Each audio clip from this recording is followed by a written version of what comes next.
Bueno, familia bella, hoy vamos a hablar un poquito acerca de nuestro propósito, el propósito de Dios para nuestra vida. Un tema que en esta época resulta ser muy importante, muy importante. ¿Por qué? Hay muchas causas, algunas biológicas, obviamente, y bueno, que necesitan, por supuesto, su tratamiento, su ayuda. Pero comprobado está, sustentado está, estudiado está, que cuando una persona no tiene un propósito de vida definido, se afecta emocionalmente. Nosotros necesitamos un sentido de vida.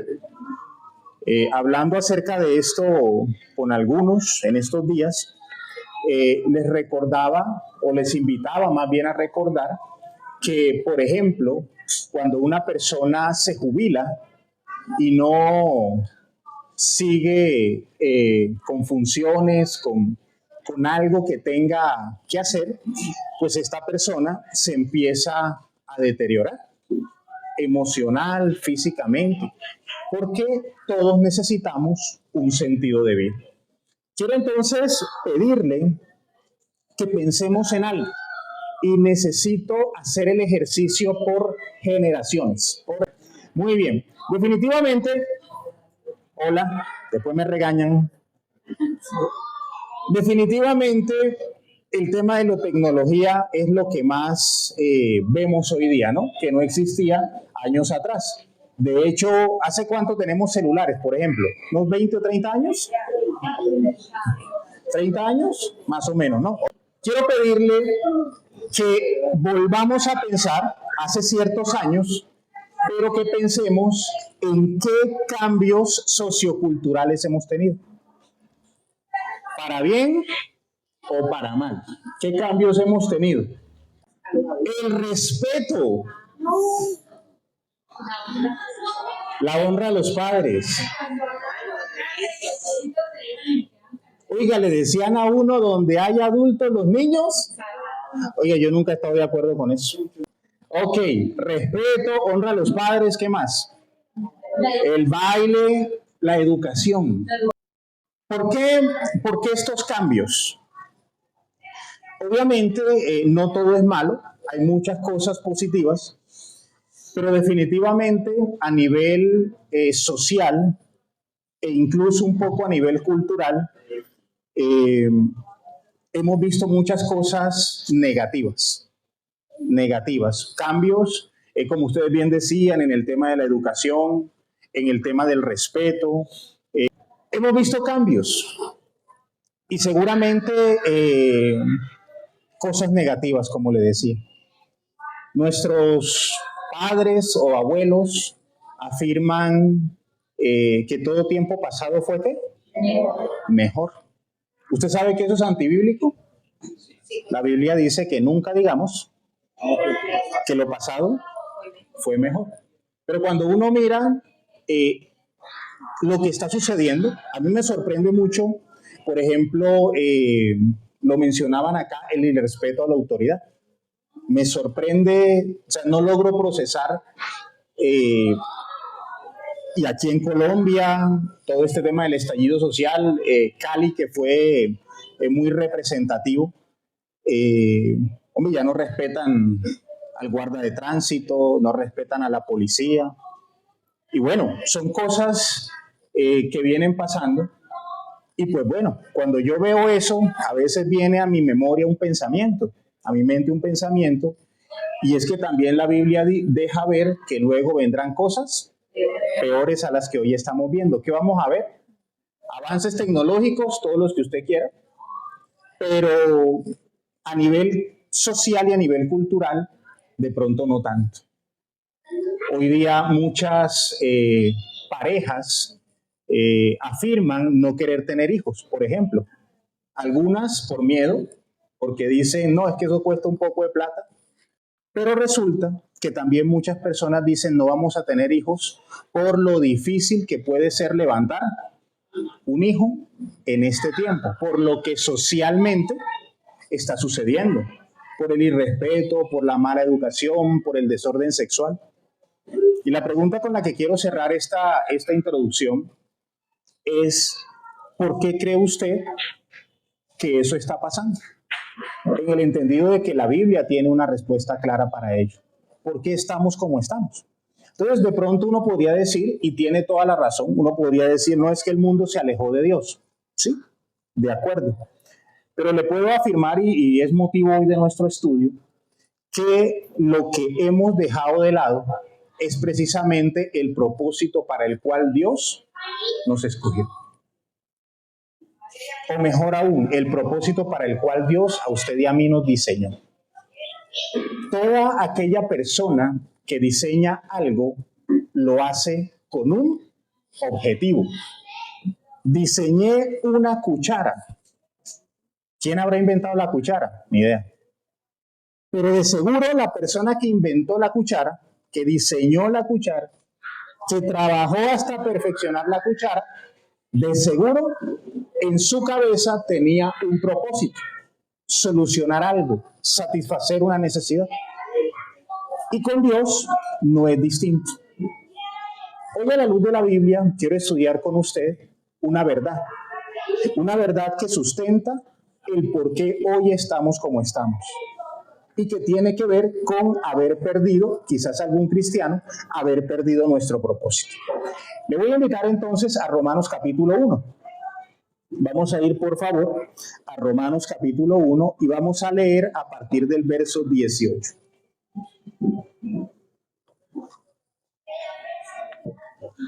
Romanos 1, a partir del verso 18. Versículo 18. Porque la ira de Dios se revela desde el cielo contra toda impiedad e injusticia de los hombres que detienen con injusticia la verdad. Versículo 19. Porque lo que de Dios se conoce les es manifiesto, pues Dios se lo manifestó. Deténgase ahí. El versículo 18 está diciendo que hay unos hombres, que hay unas personas que detienen algo. Unas personas, también dice, a Dios le molesta eso, pero que ellos con impiedad y injusticia, detienen la verdad. Hay algo que Dios quiere mostrar, porque está hablando de la verdad, Dios lo quiere mostrar, y dice que estos hombres, con impiedad y con injusticia, detienen esa verdad. ¿Listo? Y el versículo 19 dice que lo que de Dios se conoce, ya Dios lo manifestó. ¿Vamos bien hasta ahí? Lo que de Dios se conoce, ya Dios lo manifestó. Y el versículo 20 se refiere ¿a qué? ¿A qué fue lo que Dios manifestó? Dice así: porque las cosas invisibles de Él, deténgase ahí, las cosas invisibles de Él. Resulta que usted y yo no podemos ver a Dios. No lo podemos ver. La Biblia describe Moisés. Moisés fue quien vio la espalda de Dios. Sí, ¿cierto? Elías, el fuego y el silbo suave y apacible. Pero nosotros no vemos a Dios. Físicamente no vemos a Dios. Lo que enseña la palabra de Dios es que yo puedo ver a Dios, yo puedo percibir a Dios a través de una función de mi espíritu que se llama, ¿sí recuerda? La intuición. Yo sé, no lo veo, pero yo sé que Dios está aquí y que Dios está en mi vida, yo lo sé. ¿De acuerdo? Pero nosotros no podemos ver a Dios. Pero luego dice que hay dos cosas que usted y yo podemos ver de Dios. En ese versículo 20, dice su eterno poder y su deidad. Su eterno poder o su divinidad. Dice la Biblia, yo puedo ver eso. ¿Y cómo lo puedo ver? Siga leyendo. Se hacen claramente visibles, ¿desde cuándo? Desde la creación del mundo, siendo entendidas por medio de las cosas hechas, de modo que no tienen excusa. Eso se refiere al versículo 18. Los hombres que detienen con injusticia e impiedad la verdad. Ellos no tienen excusa. Porque Dios se manifestó. ¿Y se manifestó a través de qué? Dice la palabra de Dios en el versículo 20, que a través de lo que fue hecho, yo puedo ver el poder, el eterno poder y la deidad o divinidad de Dios. ¿Qué es lo que está diciendo Pablo? Pablo está diciendo que la creación, que lo creado, me habla del Creador. Que lo creado me habla de Dios. ¿De acuerdo?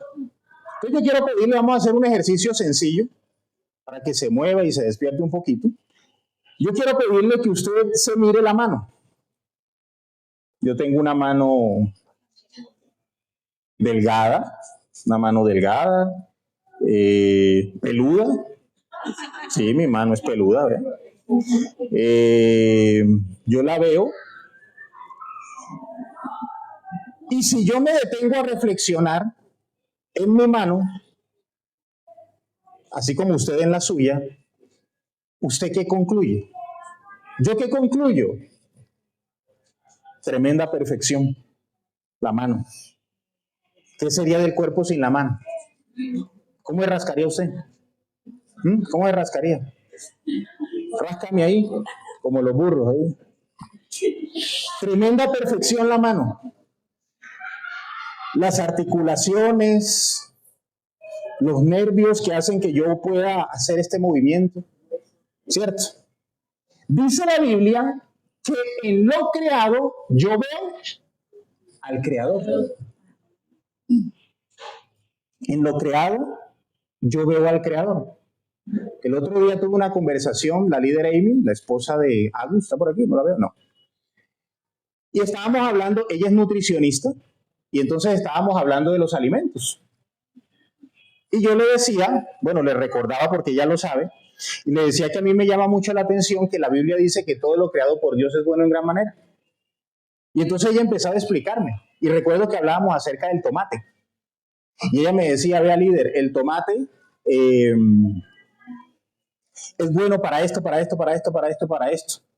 Me decía, oiga, su cuerpo necesita tomate. Y luego empezó a hablarme del color del tomate.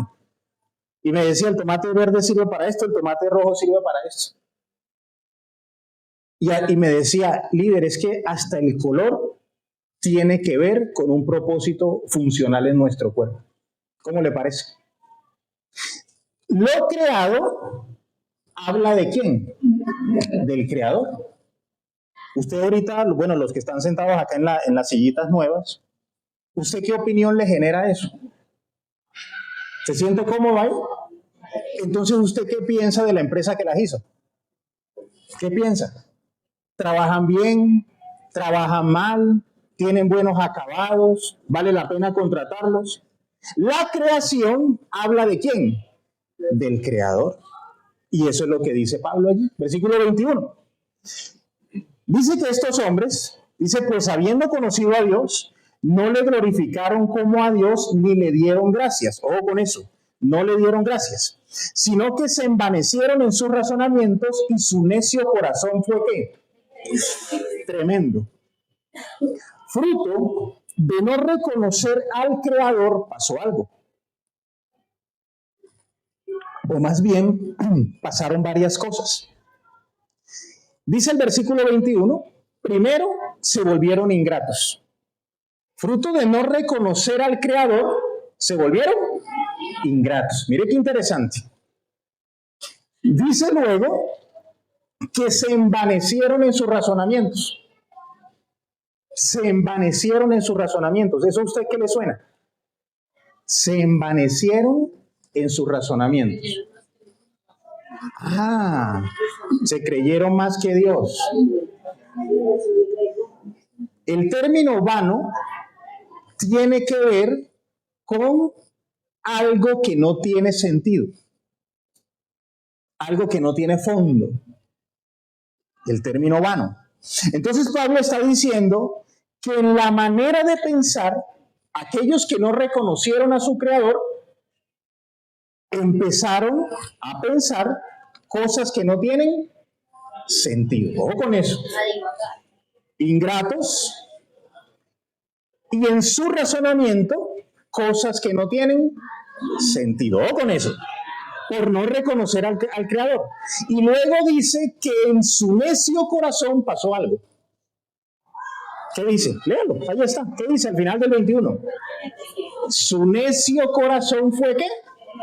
Entenebrecido. Permítame, yo hago aquí un ejercicio. No va a pasar porque allá arriba tenemos un poco de luz. Pero esto pasó en el corazón del hombre. ¿Perdió qué? La luz de Dios. Por no reconocer ¿a quién? Al Creador. Ojo con eso. Ingratitud, cosas sin sentido en su cabeza, y el corazón se llenó de oscuridad. ¿Cómo le parece? Por no reconocer ¿a quién? Al Creador. Muy bien. Dice el versículo 22, profesando ser sabios, se hicieron necios. Y mire lo que dice el versículo 23. Y cambiaron la gloria del Dios incorruptible en semejanza de imagen, de hombre corruptible, de aves, de cuadrúpedos y de reptiles. Cambiaron a Dios por lo creado. Cambiaron al Creador por la creación. Versículo 24. Por lo cual también, y mire cómo se parece lo que describe Pablo a esta época. Por lo cual también Dios los entregó a la inmundicia en las concupiscencias de sus corazones, de modo que deshonraron entre sí sus ¿qué? Sus propios cuerpos, ya que cambiaron la verdad de Dios por la mentira, honrando y dando culto a las criaturas antes que al Creador, el cual es bendito por los siglos. Amén. Versículo 26. Por eso Dios les entregó ¿a qué? A pasiones vergonzosas. ¿Será que eso está pasando hoy día? Dios los entregó a pasiones vergonzosas. Y mire lo que dice.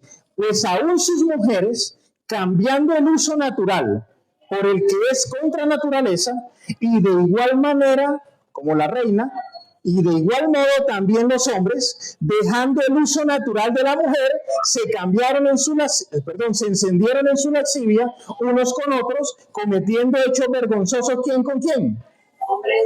Hombres con hombres, y recibiendo en sí mismos la retribución debida a su extravío. ¿Sí le suena?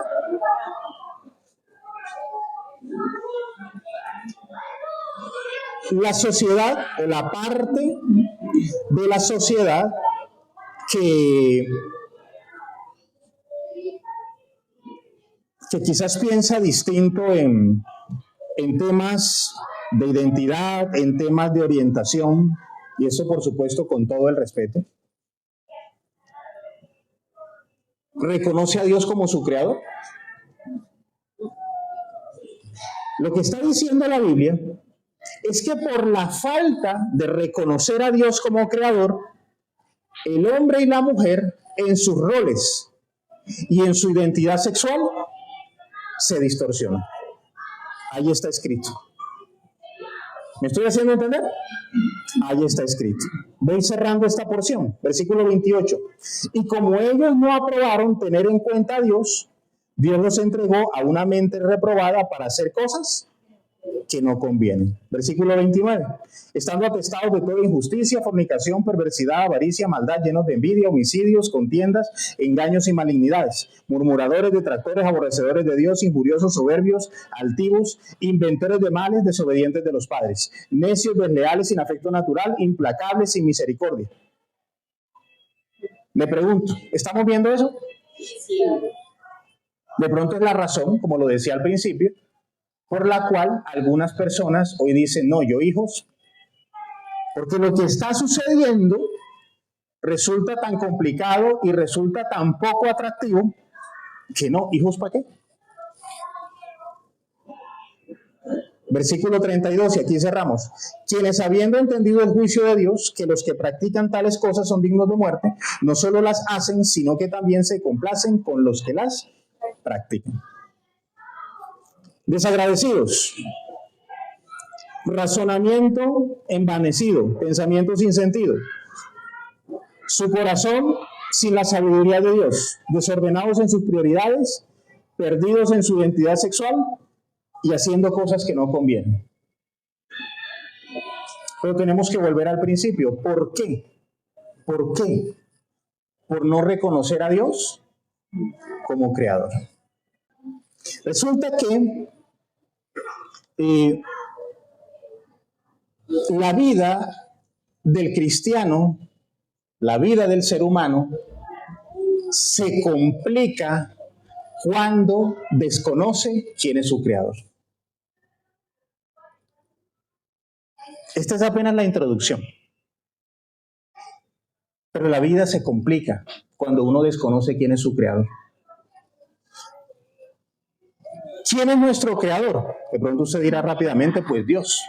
Acompáñeme a la Biblia. Mire lo que dice la Biblia acerca de Dios. Génesis capítulo 1, versículo 1. Vamos a mirar varios pasajitos. Vamos a pasearnos un poquito por la Biblia. Génesis 1:1, dice la Biblia. En el principio, ¿cómo dice? Creó Dios los cielos y la tierra. Salmo 19. Vamos a leerlo juntos, por favor, para que se despierte. Salmo 19, versículo 1. A la voz de 3. 1, 2 y 3. Los cielos cuentan la gloria de Dios y el firmamento anuncia la obra de sus manos.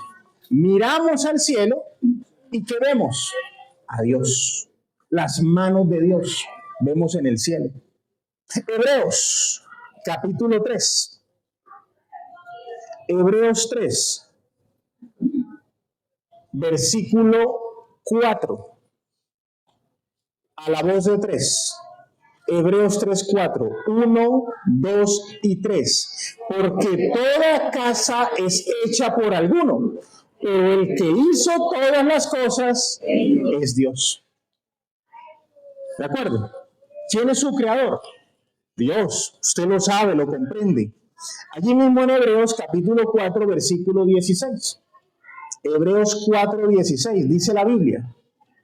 Acerquémonos, ¿ya está allí? Acerquémonos pues confiadamente, ¿a dónde?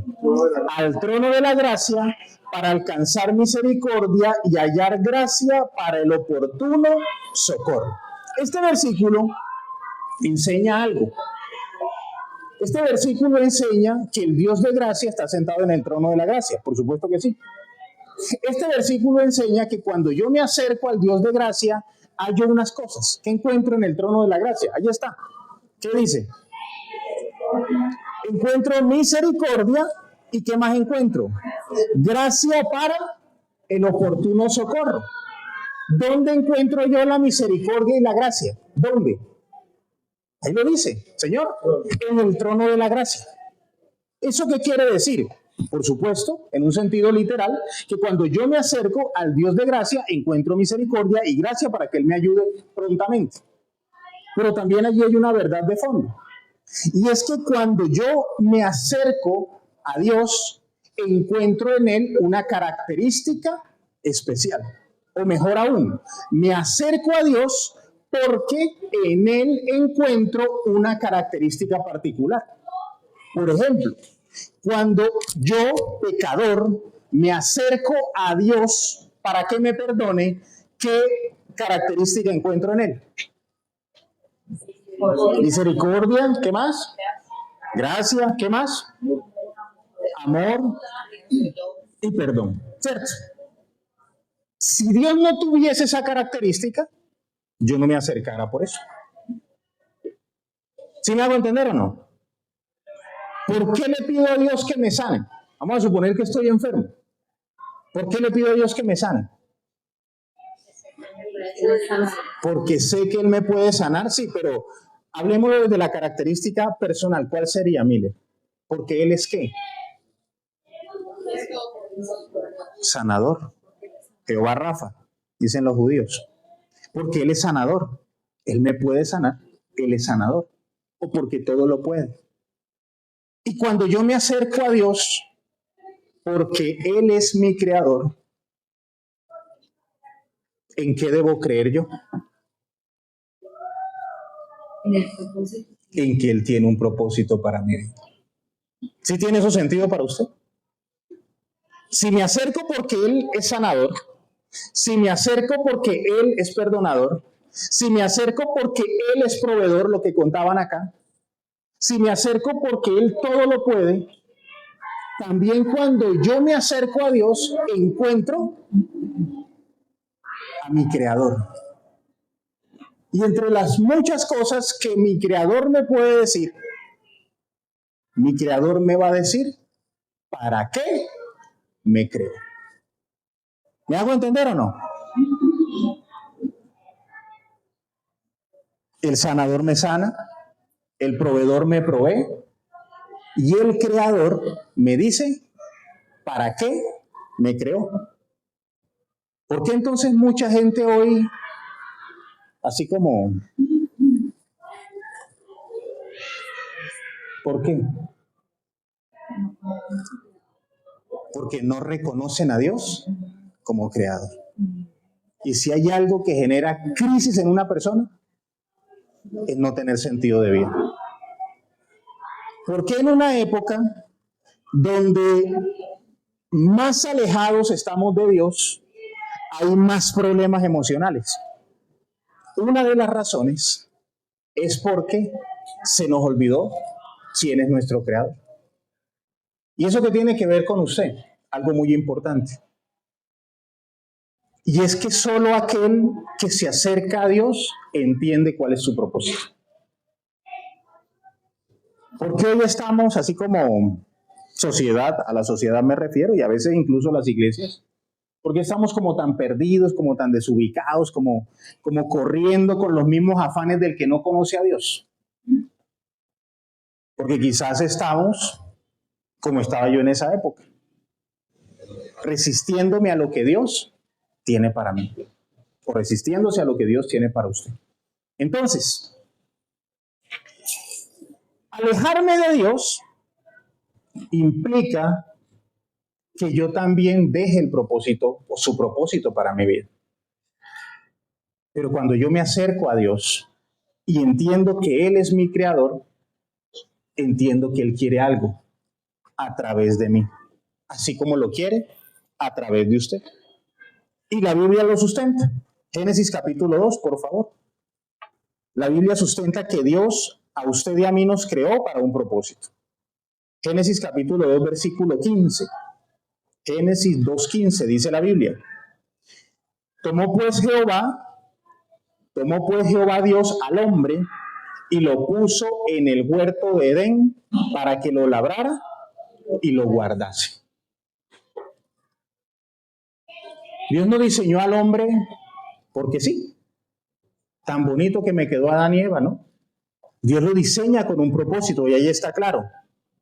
Para que labre y guarde la creación.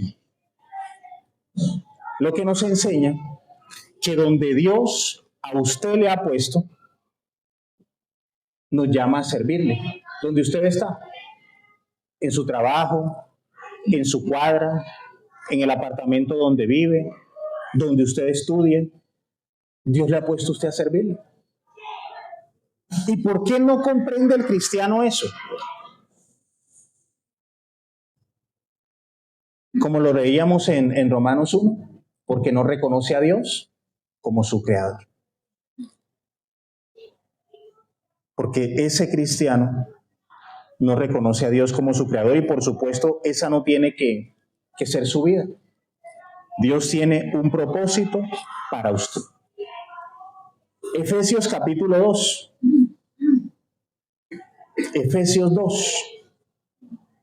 Vamos a leerlo juntos, por favor. Vaya a su Biblia. Efesios capítulo 2. ¿Ya lo tiene? Verso 10. Efesios 2:10. Vamos a leerlo juntos, por favor, a la voz de 3. 1, 2 y 3. Porque somos hechura suya, creados en Cristo Jesús para buenas obras, las cuales Dios preparó de antemano para que anduviésemos en ella. ¿Para qué Dios lo hizo a usted? Para buenas obras. ¿Cómo le parece? Y es que solo el que diseña sabe qué propósito tiene lo que diseñó. Solo el creador le puede decir al cristiano Yo escogí o creé más bien tu vida para esto, las buenas obras. Entonces, familia, el cumplimiento del propósito de Dios en nuestra vida implica disposición e implica acción. El propósito de Dios para su vida. Cerca de Dios, como fue mi caso, acercando mi corazón a Dios, cerca de Dios podemos entender qué es lo que Dios quiere para nosotros. Pero le aseguro, familia, que Dios no quiere que su vida se desperdicie. Dios no quiere que su vida se parezca a los que no le conocen, a la vida de quienes no le conocen. Por el contrario, Dios lo que quiere es que nuestra vida sea útil en sus manos. Y frente a esto, hoy yo quiero compartirle 3 desafíos. ¿Cómo servimos a Dios?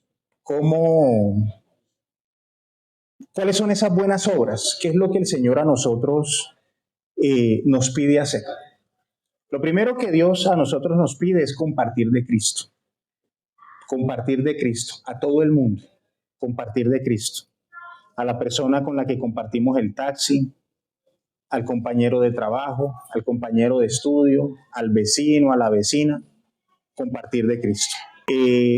Nuestro trabajo es compartir de Cristo.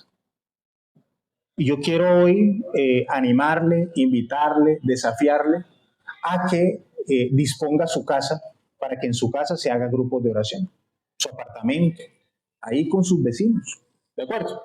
Disponer su casa para que la gente que está a su alrededor conozca de Cristo. ¿Estamos o no?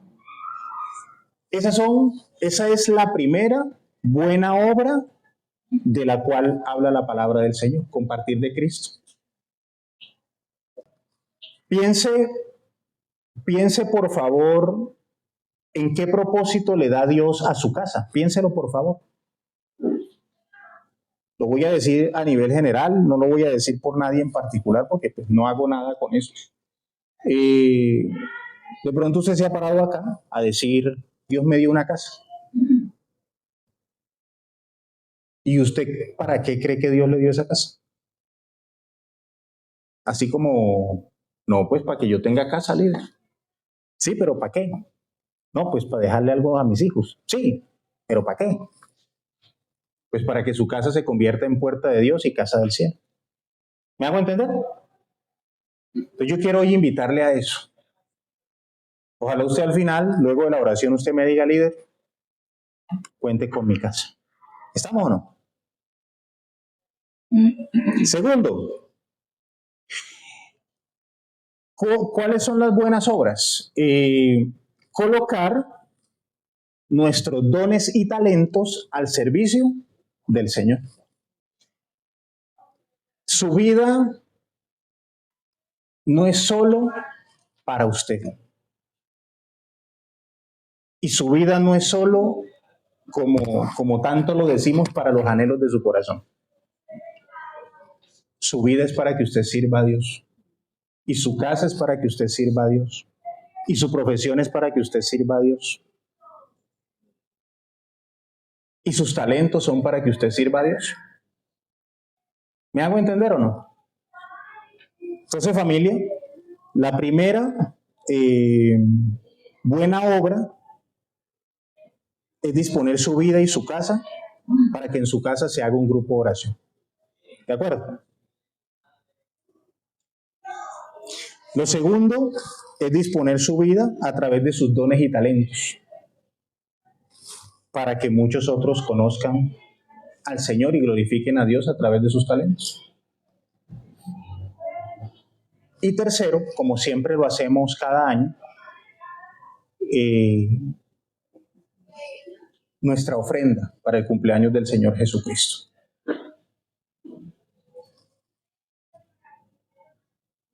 Compartir de Cristo, mis dones y talentos al servicio del Señor y algo de mis recursos para ese evento.